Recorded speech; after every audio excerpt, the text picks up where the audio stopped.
किसान सरकार के दोहरे खेल को देख रहा है और आज से नहीं 2020-21 से वो लगातार देख रहा है। खबर यह है कि 21 फरवरी को किसान जो है वो दिल्ली मार्च करने वाला है, यानी कि सरकार और किसान के बीच टकराव जो है उग्र हो गया है, क्योंकि बातचीत सरकार और किसान के बीच फेल हो चुकी है।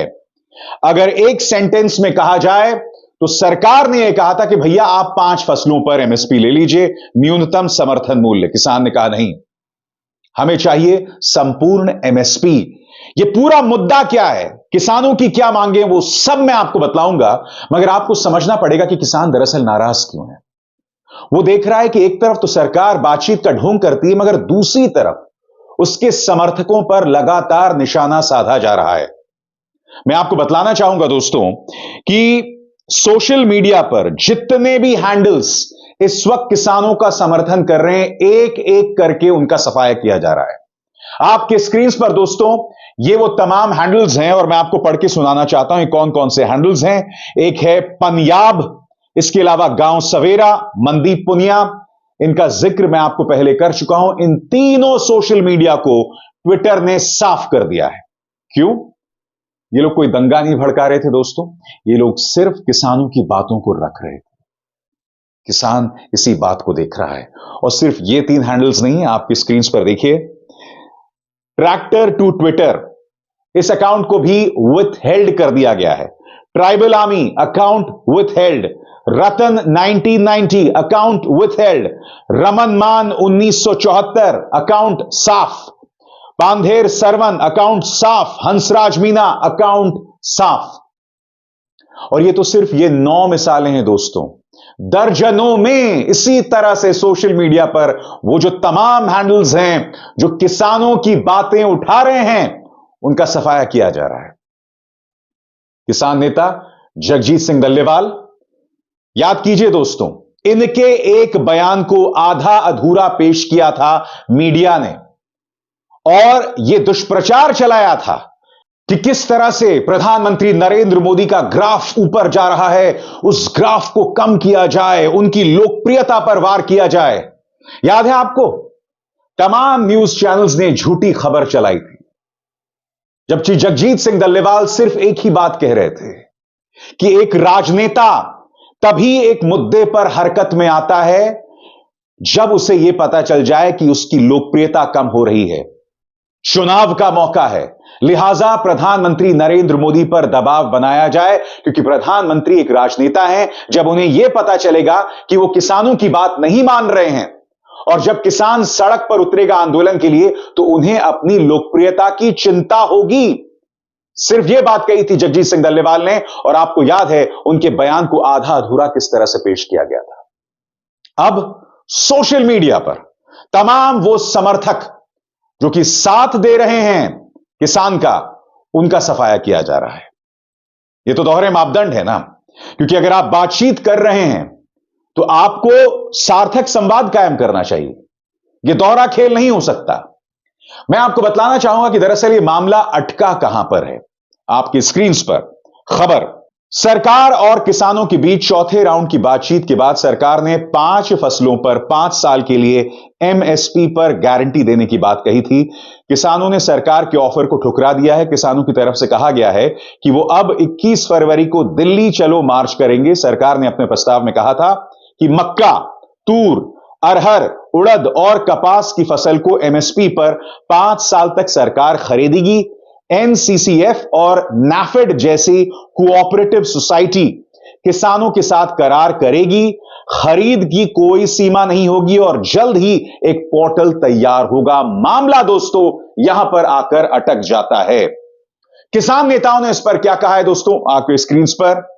पहले 2020-2021 में किसान आंदोलन का नेतृत्व करने वाले संयुक्त किसान मोर्चा ने सरकार के प्रस्ताव को सोमवार को यह कहते हुए खारिज कर दिया कि इसमें किसानों की एमएसपी की मांग को भटकाने और कमजोर करने की कोशिश की गई है और वे स्वामीनाथन आयोग की रिपोर्ट में अनुशंसित एमएसपी के लिए C2 प्लस 50% फॉर्मूले से कम कुछ भी स्वीकार नहीं करेंगे।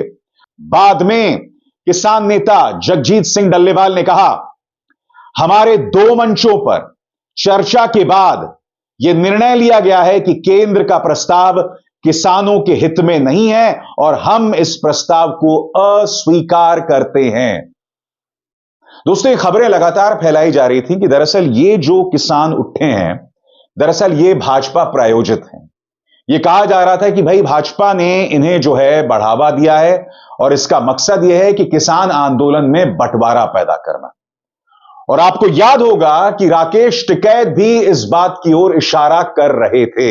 हालांकि मैं स्पष्ट कर दूं, राकेश टिकैत इस आंदोलन के साथ अब पूरी तरह से खड़े हुए हैं। हालांकि वो इस वक्त जमीन पर नहीं उतरे हैं, मगर देर सवेर तमाम नेताओं को जमीन पर उतरना पड़ेगा।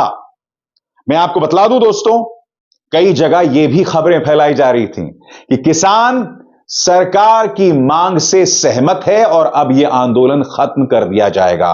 मगर एक बात स्पष्ट हो गई है कि आंदोलन अभी खत्म नहीं हुआ है। 21 फरवरी को फिर से किसान मार्च करने वाले हैं।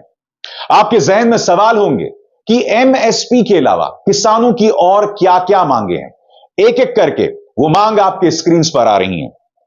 एमएसपी के अलावा दोस्तों, मनरेगा में हर साल 200 दिन का काम मिले, इसके लिए 700 रुपए की दिहाड़ी तय हो। दूसरी मांग, डॉक्टर स्वामीनाथन आयोग की रिपोर्ट के हिसाब से एमएसपी की कीमत तय हो। किसान और खेतिहर मजदूरों का कर्जा माफ हो, उन्हें पेंशन दिया जाए। भूमि अधिग्रहण अधिनियम 2013 दोबारा लागू किया जाए। लखीमपुर खीरी कांड के दोषियों को सजा मिले। मुक्त व्यापार समझौते पर रोक लगाई जाए। विद्युत संशोधन विधेयक यानी बिजली संशोधन विधेयक 2020 को रद्द किया जाए। किसान आंदोलन में मृतक किसानों के परिवारों को मुआवजा मिले और परिवार के एक सदस्य को सरकारी नौकरी। नकली बीज, कीटनाशक, दवाइयों और खाद वाली कंपनियों पर सख्त कानून बनाया जाए। मिर्च, हल्दी और अन्य मसालों के लिए राष्ट्रीय आयोग का गठन किया जाए। संविधान की सूची को अलग कर आदिवासियों की जमीन की लूट बंद की जाए। तो स्वाभाविक सी बात है दोस्तों, मांगों का जो पिटारा है वो बहुत लंबा है, मगर जहां तक मुझे लगता है कि मामला इस वक्त सिर्फ और सिर्फ एमएसपी के मुद्दे पर अटका हुआ है।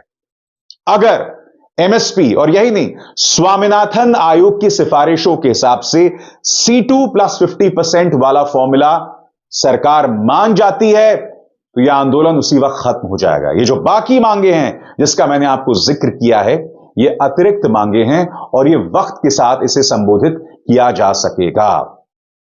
मगर एक बार फिर उसी मुद्दे को हमें संबोधित करने की जरूरत है कि क्या सरकार इस मुद्दे पर दोहरा खेल खेल रही है।